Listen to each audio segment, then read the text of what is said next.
Hello dear students, एक बार फिर से आपका स्वागत है।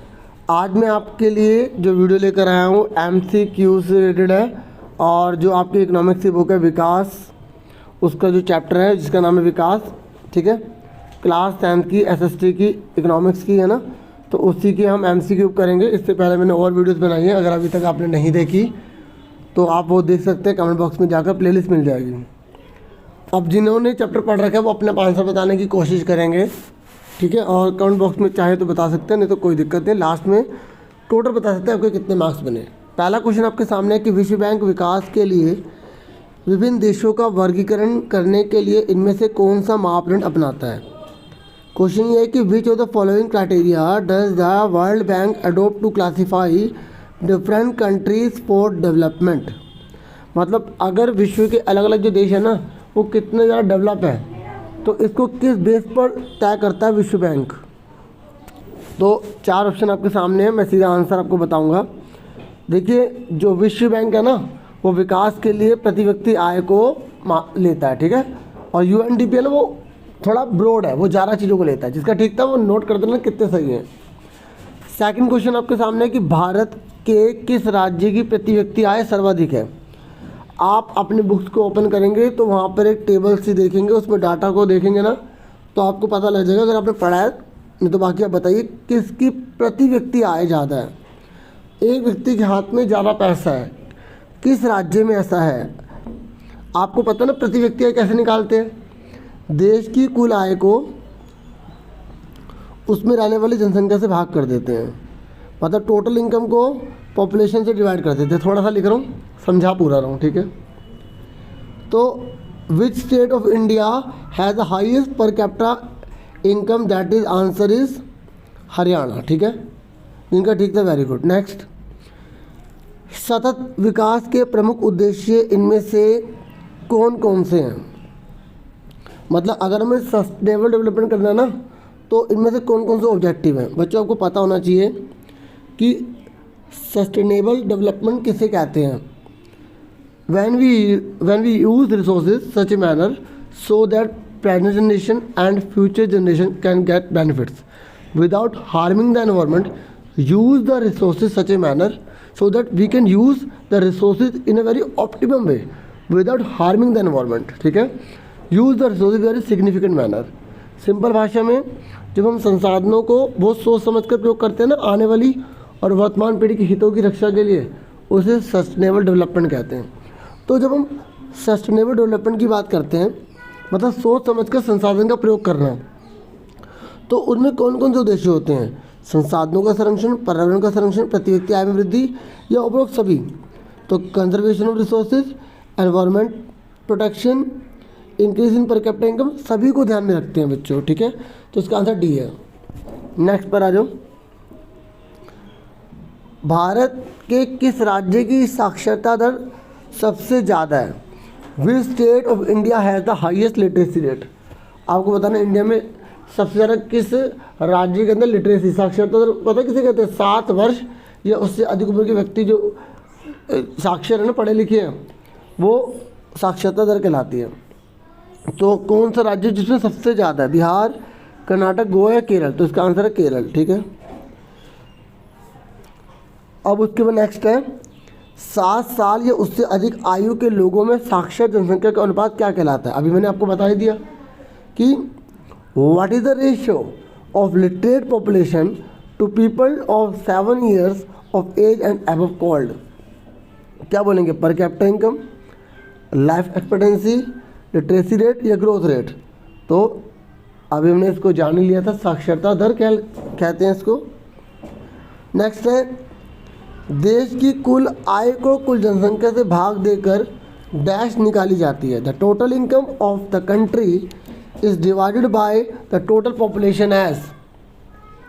बताओ कौन सी चीज़ है जिसमें हम टोटल इनकम को ऊपर लिखते हैं, टोटल पॉपुलेशन को नीचे लिखते हैं और डिवाइड करने पर आंसर आता है। बताओ, कुल आय को ऊपर लिखते हैं, कुल जनसंख्या को नीचे लिखते हैं और डिवाइड यानी कि भाग करने पर आंसर आता है। क्या आता है, पर कैपिटा इनकम आता है, प्रति व्यक्ति आय आता है, ठीक है। और नेशनल इनकम पता कैसे निकालते हैं। एक देश की जो GDP होती है ना उसमें हम विदेशों से आने वाले पैसा जोड़ देते हैं NFIA।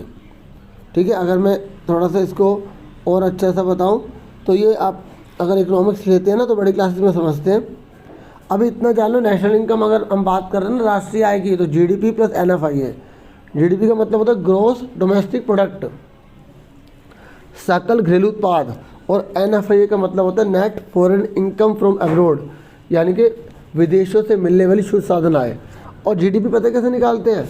हमारी इकोनॉमी के 3 क्षेत्र होते हैं GDP में, प्राथमिक क्षेत्र प्राइमरी सेक्टर, द्वितीय क्षेत्र सेकेंडरी सेक्टर, और तृतीय क्षेत्र टेरिशरी सेक्टर। तो इससे जो तीनों से जो इनकम होती है ना, इसको जोड़ देते हैं तो GDP आ जाता है।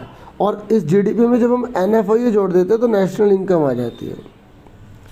ठीक है, तो आपको नॉलेज होनी चाहिए।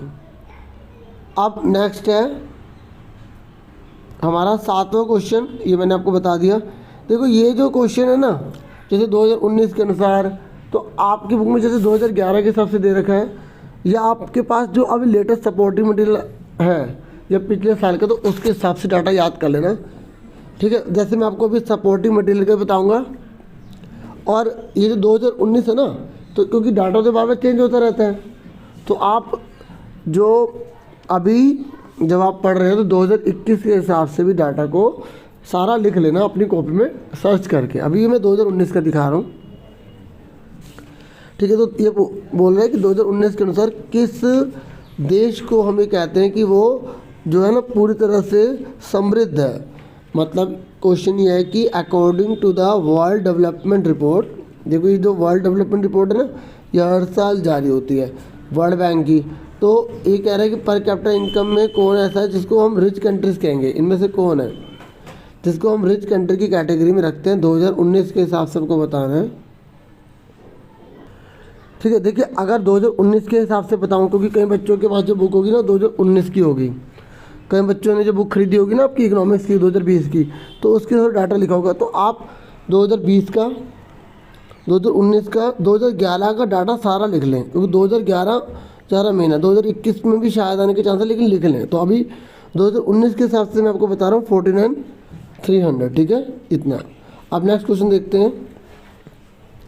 ये कह रहे हैं वही विश्व बैंक की जो विश्व विकास रिपोर्ट है ना, उसमें जो पर कैपिटा इनकम वाले जो देश है, किसको हम बोलते हैं कि वो लोअर इनकम वाला, निम्न आय वाला देश है। तो किसको हम जो है लो इनकम कंट्रीज़ के रूप में जानते हैं? तो इसका आंसर मैं आपको बता दूं। देखो आपके सामने 4 ऑप्शन है, और मैंने आपको पहले बता दिया कि ये जो इन्फॉर्मेशन है ना, ये 2019 के हिसाब से, तो 2019 के हिसाब से 2500 है। जिस देश की 2500 है या उससे कम है ना, उससे हम बोलते हैं पर 1 मिनट, ये पलट गया, हाँ, तो लो इनकम कंट्रीज़ कहते हैं। ठीक है, तो आप ये डाटा जो है अपना सारा लिख लेना, 2011 का भी, 2021 का भी, 19 और 20 जो आपकी बुक है उसमें। बाकी सपोर्टिंग मटेरियल तो देखो अक्टूबर में आएगा, तो फिर अब तो पेपर आपके निकल जाएगा, तो फिर आपको इसीलिए बुक्स के बेस पर और थोड़ी अपने आप से नॉलेज ले लेनी है। ये कह रहे हैं विश्व बैंक की विश्व विकास रिपोर्ट 2019 के अनुसार भारत किस आय वाले देशों में आता है? तो अगर 2020 की बात करें उसमें आएगा 18, 11 सब में मिडिल क्लास में, मिडिल इनकम में आता है भारत। ठीक है, उसके बाद नेक्स्ट है 2018-19 में सबसे निम्न प्रति व्यक्ति आय वाला देश राज्य कौन सा है? तो ये भी अभी तक सेम ही है इतने सालों से। According to data of the year 2018-19 which was the lowest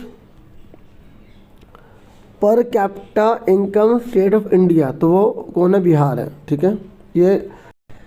अब नेक्स्ट क्वेश्चन है 11वां, किसी वर्ष में पैदा हुए 1000 जीवित बच्चों में से 1 वर्ष की आयु से पहले मर जाने वाले बच्चों का अनुपात क्या कहलाता है? What is the ratio of children who die before the age of 1 year to 1000 live children born in a given year? तो इसे बोलते हैं शिशु मृत्यु दर, infant mortality rate. Birth rate तो पता ही आपको, 1000 लोगों में कितने बच्चे पैदा हुए हैं 1 वर्ष में, और डेथ रेट क्या होता है कि 1000 पीपल में कितने जो पीपल हैं डेड हो गए 1 ईयर में, 1 ईयर में। ठीक है, नेक्स्ट है 14 तथा 15 वर्ष की आयु के स्कूल जाने वाले कुल बच्चों का उस आयु वर्ग के कुल बच्चों के साथ प्रतिशत को हम क्या कहते हैं? तो उसे क्या बोलते हैं हम? Net attendance ratio. मतलब 14 से 15 साल तक की उम्र के मान लो कुल बच्चे 100 हैं और इसी उम्र के बच्चे 90 स्कूल जा रहे हैं, तो 90/100 क्या कहलाएगा? Net attendance ratio. बाकी ऑप्शन नहीं पढ़ रहा, नेक्स्ट पे आ जाओ। नेक्स्ट है मानव विकास रिपोर्ट इनमें से किसके द्वारा प्रकाशित की जाती है? Human development report is publish by which of the following? तो यूएनडीपी फॉलो करता है, इसकी फुल फॉर्म होती है यूनाइटेड नेशन डेवलपमेंट प्रोग्राम। ठीक है, ये एनवायरमेंट प्रोग्राम है, ये इंटरनेशनल मॉनेटरी फंड है। ठीक है, और इसकी फुल फॉर्म आप कमेंट बॉक्स में लिखेंगे। ठीक है, next 14 what is included in the human development report? अगर हम HDI की बात करते हैं, इंडेक्स या रिपोर्ट SDR की, ठीक है, तो इसमें किसके बारे में या किस किस को शामिल किया जाता है इन सब में से? एजुकेशनल लेवल, हेल्थ स्टेटस, पर कैपिटा इनकम या सभी को? तो इसका आंसर है डी। ठीक है, नेक्स्ट ये लास्ट क्वेश्चन है। वीडियो को लाइक, चैनल को सब्सक्राइब जरूर कर देना वीडियो अच्छी लगी हो तो। HDI की फुल फॉर्म क्या है? Human development index. ठीक है, ये तो मैंने आपको पहले बता दिया। Thank you for watching and listening carefully. Video को लाइक, चैनल को सब्सक्राइब कर सकते हैं आप।